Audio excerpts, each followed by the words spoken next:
Good afternoon, everybody, and welcome to the Divorce Support Club, February 2023. I'm joined today by Lev from Ian Walker Family Law, and I'll just hand over to him to perhaps introduce himself a little bit. Lev. Hi, so my name's Lev Boreiko. I'm one of the legal advisors in Ian Walker Family Law in the private team. We specialise in all types of matrimonial disputes, cohabitee disputes, any disputes in relation to children, and generally anything that comes under the family umbrella. We are, or a substantial number of our team are resolution accredited, so we like to take an amicable and sensible approach in resolving most issues. Thank you very much. I'm going to share my screen. There we go. And introduce myself as well. So my name is Claire Macklin. I'm a breakup and divorce coach, a specialist breakup and divorce coach.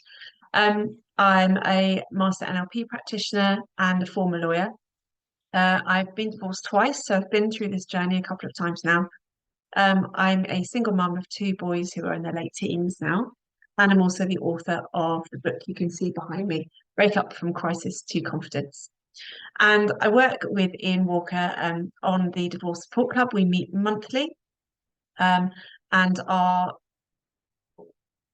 goals are to help you concentrate on you, bring your focus back to you and away from your ex-partner, to become calm and get clarity, perhaps around the things that scare you or the way forward, to focus on what you can control, to see options and choices, to communicate more effectively, and ultimately to create a new and vibrant future that you're excited to live. And today we are going to talk about, first of all, Valentine's Day, because I know that for some people, it can be quite a triggering day of the year, especially if you're perhaps newly separated. And then we're going to talk a little bit more about dating, and if you're, are you ready to put your toe back in the dating pool? And if you are, what are some of the do's and don'ts? So Valentine's Day, first of all, the big thing I will always say to my clients about events like Valentine's Day or birthdays or Christmas or any of those kind of big emotional events is that you can make a conscious decision to view them differently, and you can change how you feel. I was talking about this with a client only yesterday. She was saying that although she thinks that Valentine's Day is a load of commercial twaddle, as she put it, it's still bugging her. It's still, she's not looking forward to the day. She's not enjoying all of the media stuff that's coming out at the moment, looking at Instagram and things like that, people discussing what they're going to do for Valentine's Day and so on. She also knows that she doesn't want to feel stuck, feeling angry or bitter. And so we had a little chat with her future self. I asked her what her future self in 3, 4, 5 years' time would say to her about what's happening now. And she said, she's telling me that I've got this and that I can do things differently. So we talked through what things give her joy now. And she started talking about being outside, walking her dog, traveling, the challenge of work, growing flowers in her greenhouse and her garden and enjoying time out there. So then we related this back to Valentine's Day. So what could she do on Valentine's Day that would make it feel different to her? And she's decided that she's going to get some new seeds this weekend and spend some of the day planting those new seeds in her greenhouse as a kind of symbol of new growth. She's going to listen to some podcasts, and she might, if the sun is out, take the dog down to the seaside. Being by the sea is proven to be psychologically good for you. It gives endorphins. So that's a really good idea. Ultimately, she understands that she has choices. She's also going to take some pictures when she's out with the dog, when she's on a walk and the weather is lovely. And she's going to try and create some new memories. She's going to take those photographs and she's going to print them out and create a new area in her kitchen so that she can focus on those new memories when she has those moments of feeling down or feeling sad or feeling a bit bitter about what's happened. So you do have a conscious choice. You can make these decisions to view these things differently. Another thing you can do is ask yourself better questions. So I've said this lots of times before, but your brain is like Google and it will answer the questions that you ask it. So if you find yourself asking questions like, will I always be on my own? Will anybody ever love me again? Or why can't I find somebody that I like? Then your brain will start to answer those questions. And the answers to those questions are never going to help you. So I would encourage you to take control of your mind and ask different questions. For example, what could I do differently? What would boost my endorphins today? So, can you go outside? Would you like to go for a run? Do you want to walk your dog in the sunshine? Would you like to meet a friend for a coffee? Anything that's going to boost your endorphins and help you to feel better. You could also ask yourself, what have I gained? And what don't I miss? So, to focus on the things that are better in your life now than they were before. Because it's not what happens to you that makes the difference, it's what you do with what happens to you that affects how life is moving forward. So take control of your mind, do something different. I'd also advise you to build yourself up and to notice the good stuff in your life. So, some other questions that you can ask: what am I grateful for? What's going well? What can I do now that I couldn't do before? And what am I proud of achieving? And create yourself something that you can look at all the time that will remind you of those things. So, I had a client a couple of years ago who created what she called her motivation tree. She bought one of those trees that has little lights on, really pretty. Some people have them at Christmas. And she also bought some luggage labels. And on those luggage labels, she wrote all the answers to these kinds of questions and the questions on the previous slide, and also any mantras that really worked well for her. And she hung them on her tree. And then every morning she got up and she chose a different mantra or a different reminder or a different thing to focus on that day to set her intention around. And you can do this every day, not just Valentine's Day. You can do this every day to help yourself and to feel better and shift your focus away from the problem and onto the solution and things that are going to help you to feel better. Something else you can do around Valentine's Day: take a dose of reality. It isn't all it's cracked up to be. Not every couple is going out having an amazingly wonderful romantic time. There are also those people out there who are bored having that meal out, or who are in an unhappy relationship, or who are wishing that they were somewhere else. So it really isn't how the media portray it. It isn't all sunshine and roses and romantic gestures. So just remind yourself of that. And in the same vein, stay off social media. So if you know that all this Valentine's Day stuff is going to be triggering for you, don't torture yourself with it. Don't pick the wound. So stay off social media. Facebook, Instagram, they're probably the worst places to be on Valentine's Day because they may well be full of people who are posting pictures of the lovely times that they're having. Very rarely do people post a picture of themselves having a really bad time.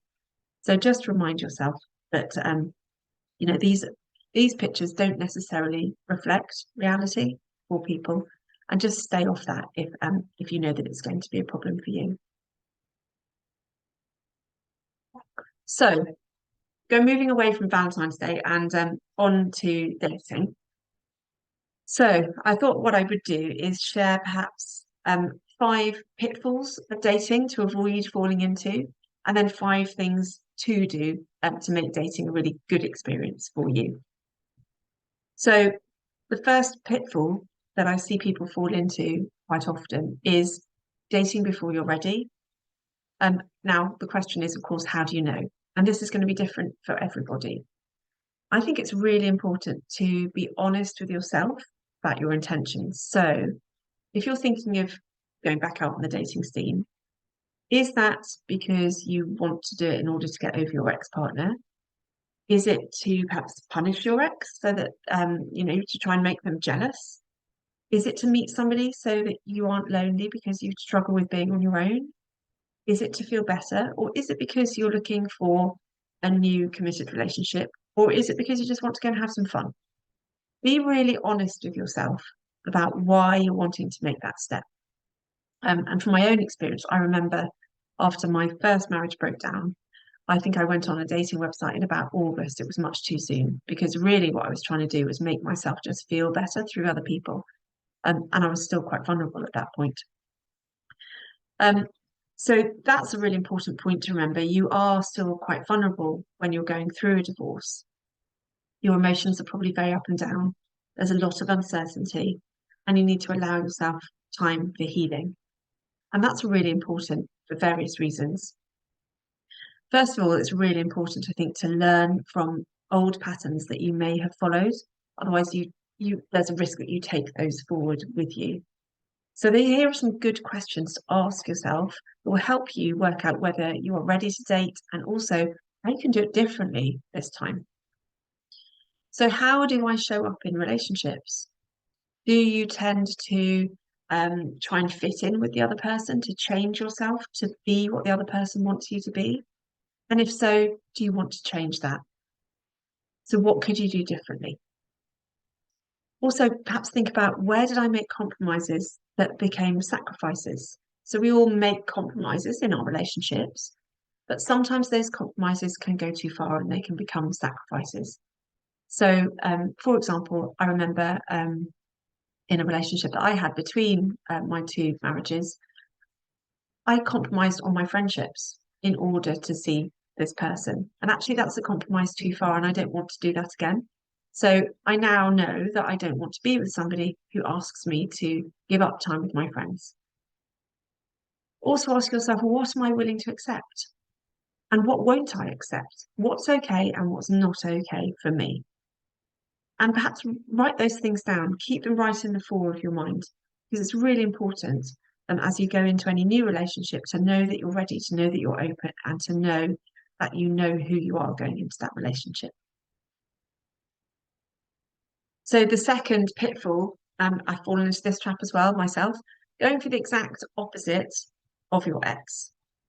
So the first relationship I had after my first marriage broke down was, I went for somebody who was almost the exact opposite of my ex-husband. Where my ex-husband was tall, this person was small.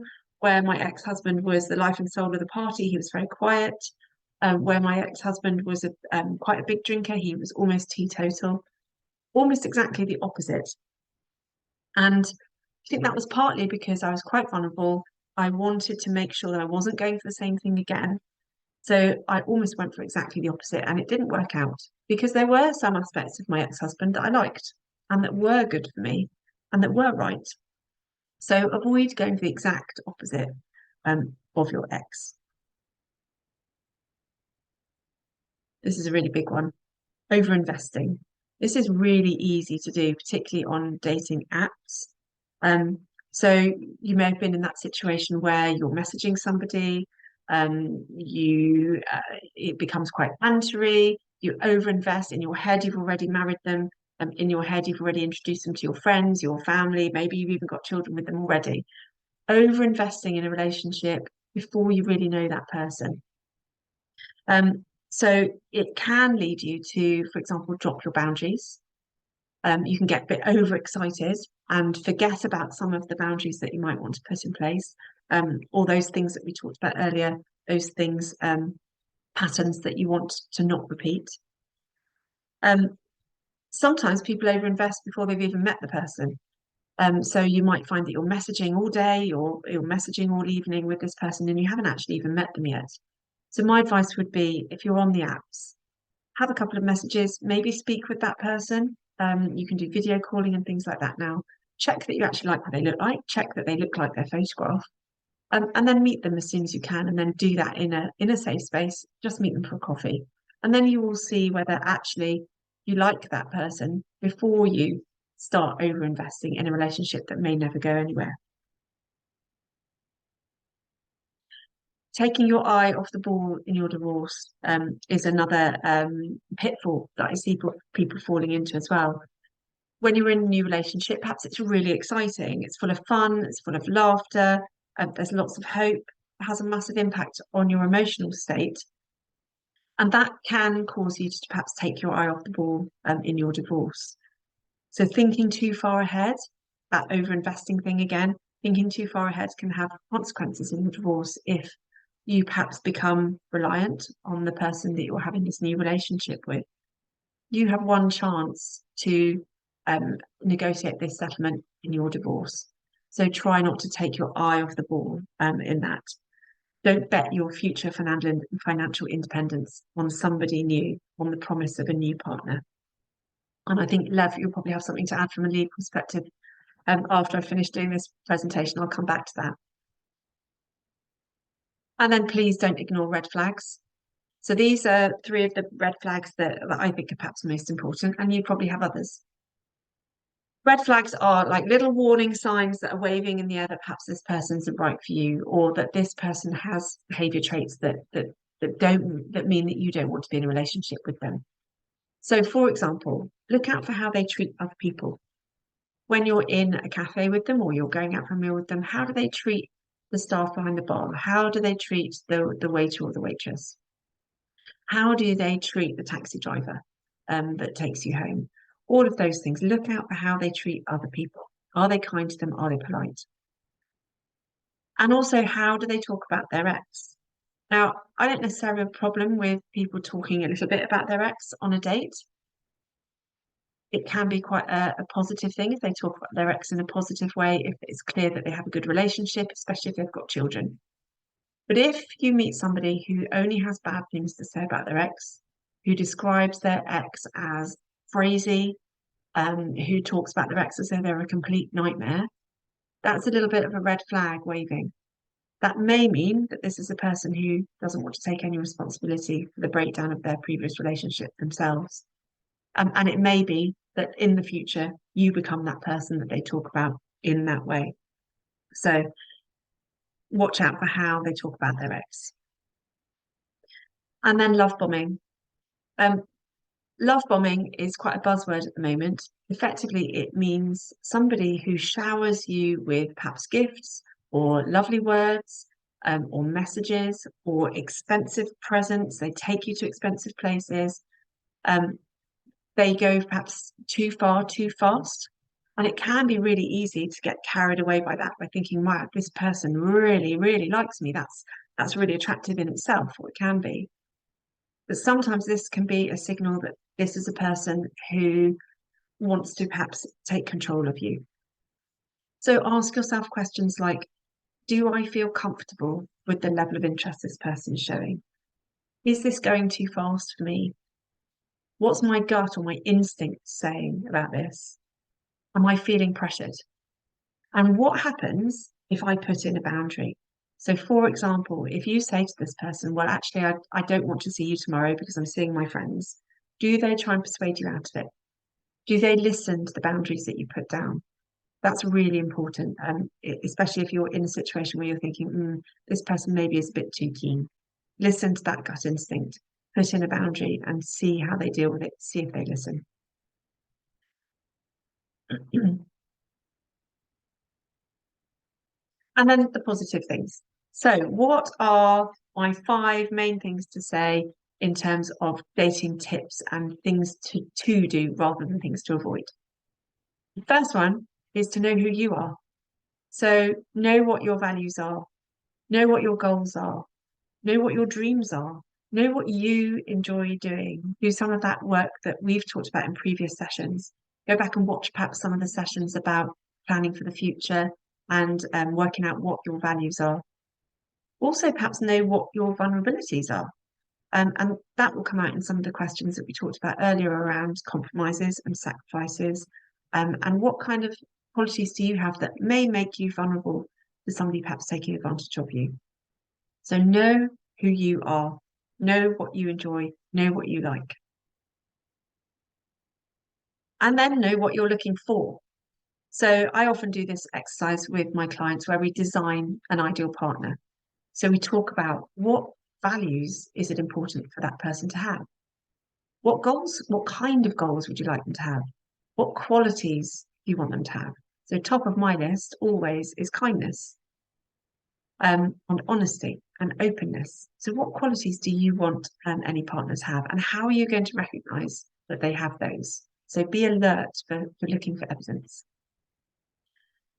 Looking for somebody perhaps who communicates well, particularly in conflict. Now, you won't know this straight away, but really important, perhaps the first time that you have to raise a boundary with them, or the first time that you have a slight disagreement with them, how do they communicate around that? Are they able to listen to your perspective? Are they able to state their own perspective clearly and respectfully? Again, how they treat others. And then, of course, physical attraction. What do you find attractive in somebody that you're looking for? What are the main physical qualities that you'd like them to have? And then are there any deal breakers? And I would suggest that you stick to maybe a maximum of 3 deal breakers, because what we don't want is a list of things that you don't want, because then you will notice them all the time. So try and make this list as positive and specific as you possibly can. And then just up to maybe 3 deal breakers. So for me, smoking would be a deal breaker. For you, it might be something different. For some of my clients, for example, it's somebody who has very young children, and that would be a deal breaker. And that's fine. Whatever deal breaker is a deal breaker for you, that's okay. And thirdly, be open to opportunities. So enjoy the process. Enjoy meeting new people. Be curious. Listen. Find out about them. Ask them questions. Perhaps try new places, new things, new experiences, and have some fun with it.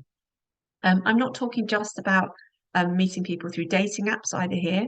So people, apparently, the statistics are that people still do meet people in real life and quite often. So go and do things. Go and do things that you enjoy, that you can do perhaps in a group, that you can do with other people, and that you can meet new people through.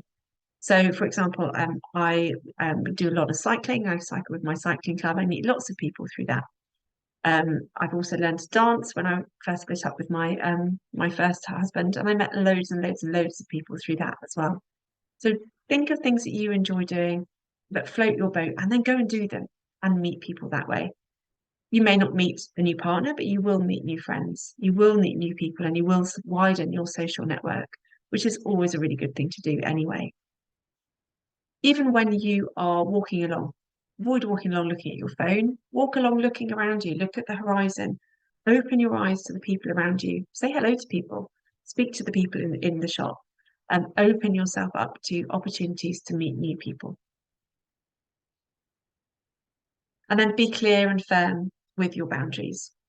So I would also suggest that you create some kind of self boundaries when you first start dating. So, for example, what are you prepared to do? How far are you prepared to go on date 1, date 2, date 3? Set yourself some boundaries around what you're prepared to do. That will help if you find somebody who's love bombing, for example, or you feel might be doing that. And if you have your boundaries in place before you start, you can remind yourself of them and go back to them. Another one might be, how often during the week are you prepared to see somebody new? Do you want to see them once a week? You want to perhaps meet them twice a week? How far are you prepared to go?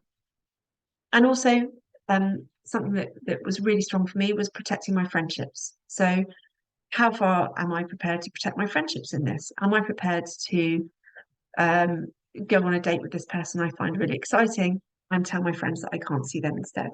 Have a think about what you are prepared to do and what you're not. And do this before you start dating. It helps you not to get carried away. And lastly, not all your dates will work out. You might meet somebody who's fun to spend some Saturday nights with now. You might meet the Mr. or Miss future husband or wife, but you might not. So know how to end it politely. The rise of ghosting, where people disappear very suddenly, can be really confusing. So I would suggest that you know how to end it in a respectful way. So, for example, I really enjoyed meeting you. Thank you for your time. I didn't feel that elusive spark, however, so this isn't for me, and I wish you really well in your search.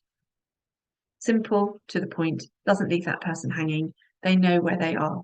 I think that's really important to end things politely when you're in this new dating world. So my kind of motto on this is be kind, be firm, be polite. And so that's my top tips for dating.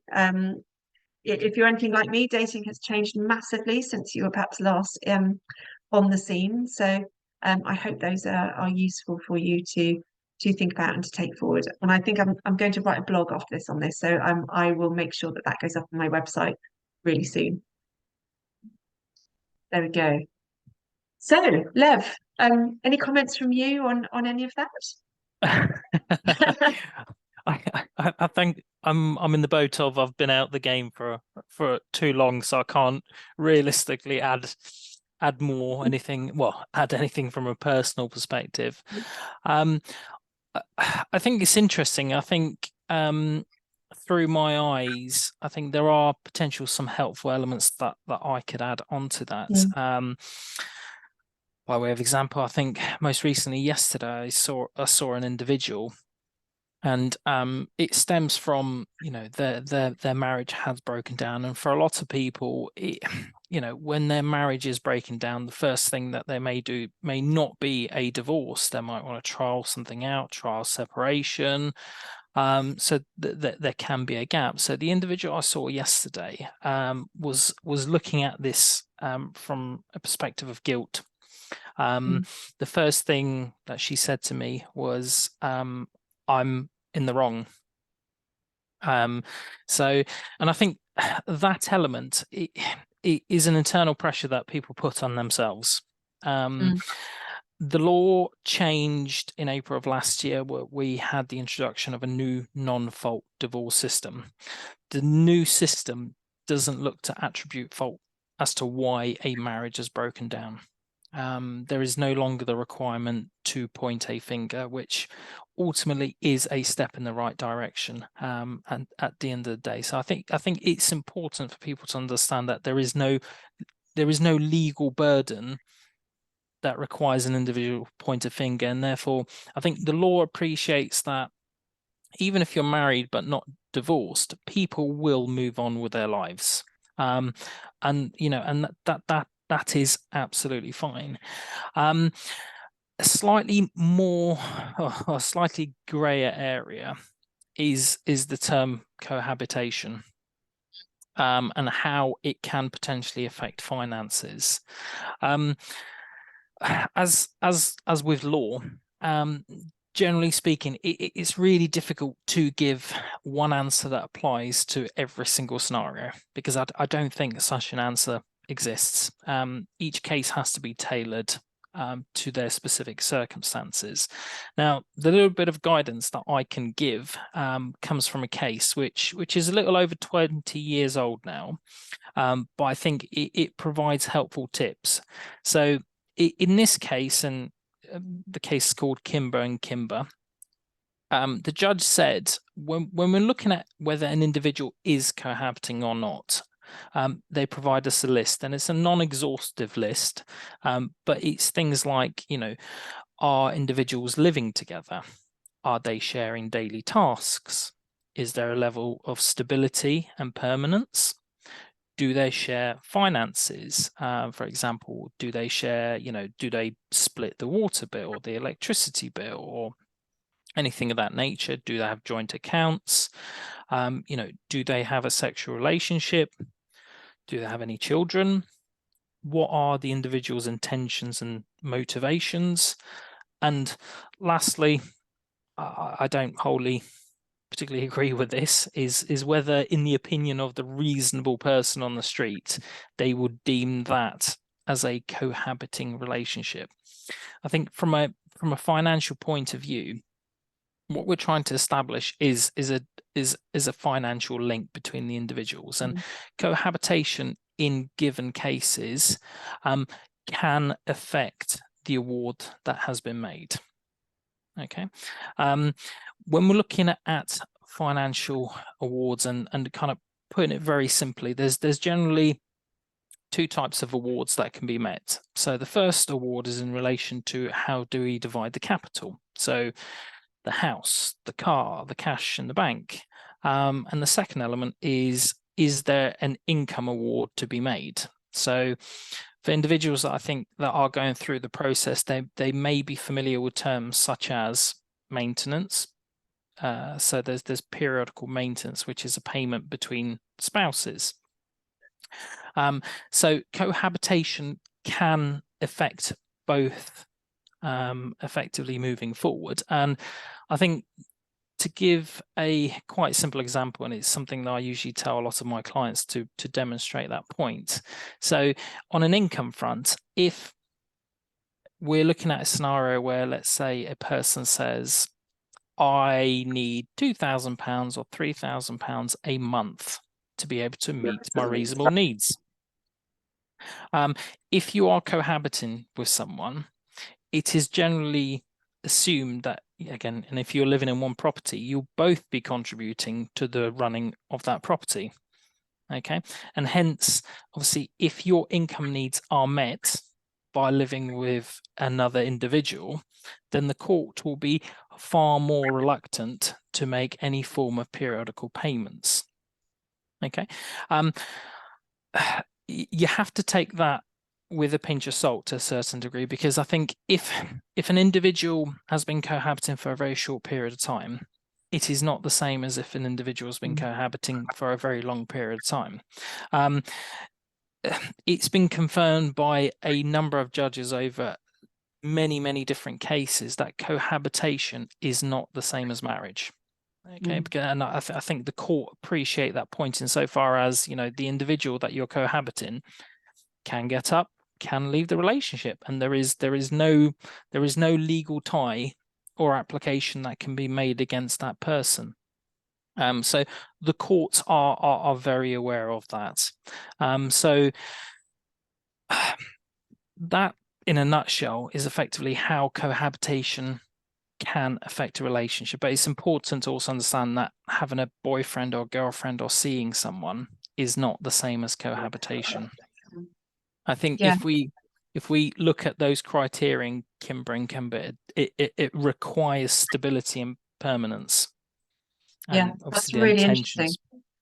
Yeah, that's really helpful. Thank you very much. You know, that's kind of the legal aspect to what I was talking about in terms of the kind of emotional aspect of perhaps running away with this new relationship in your mind, and then letting that get in the way of concentrating on your divorce negotiations. But I'm sure that some of our watchers will find that really, really helpful, that difference between cohabitation and just having a new partner that isn't perhaps necessarily so long term and permanent. Yeah, really helpful. Thank you very much. So in terms of any of the other things, sort of Valentine's Day and those sort of dating tips, are there any other pitfalls that you see sometimes perhaps clients fall into when they're going through the legal process of divorce? From a legal perspective,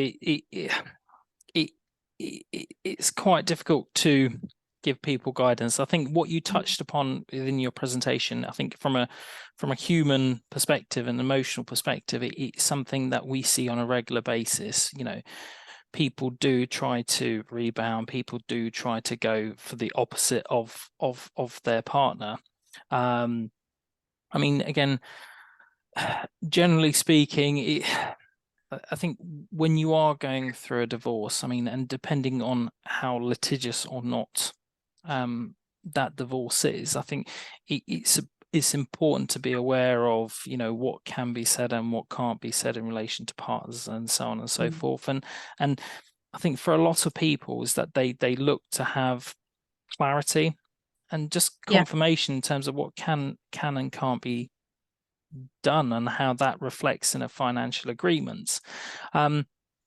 Again, I think for individuals who are going through the process and are completing, for example, their financial disclosure, there is a section within the form, which is a court form, that requires disclosure of your cohabitee and their financial assets. So again, it's something that's worth bearing in mind, especially. But again, the two are very different. Actually, one thing that you were just saying just now reminded me of something else in terms of social media as well, and being very careful when you're perhaps posting on social media, not to put anything up there that could potentially be problematic for your proceedings and so on. So I would always say keep your feelings about your divorce, about your ex-partner, off of social media. If in doubt, don't post. And in fact, quite often I advise my clients or talk through with my clients about the benefits of perhaps coming off there for a while.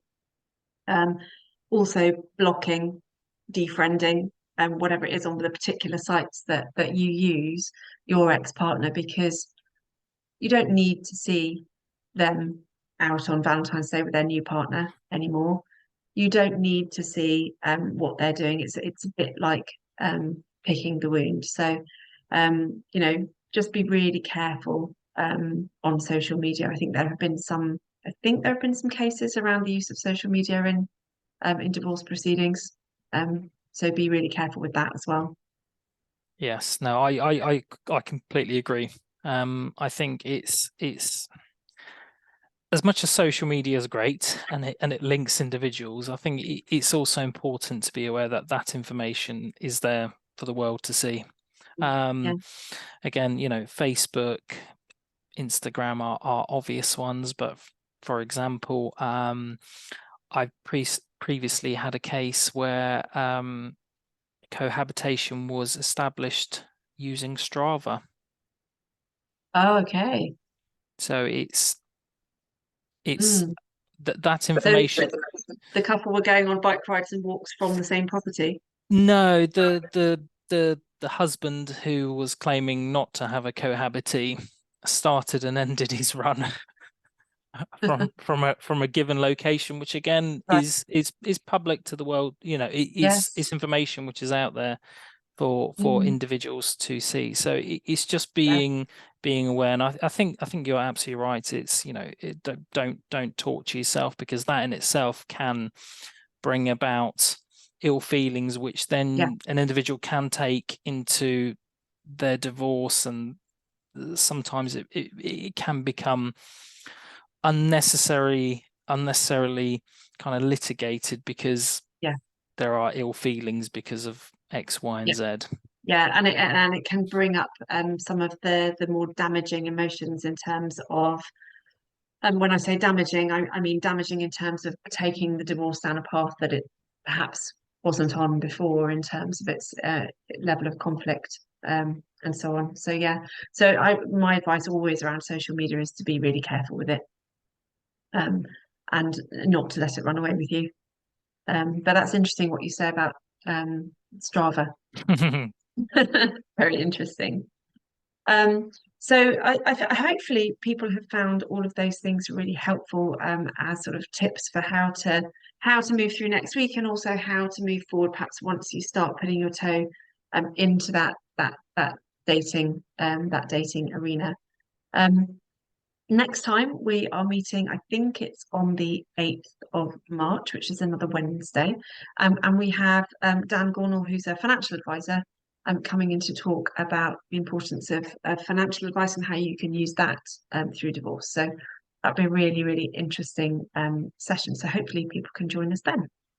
Um, all that remains for me to say is thank you very much to Lev for joining today. And we will see you next time. Thank you very much.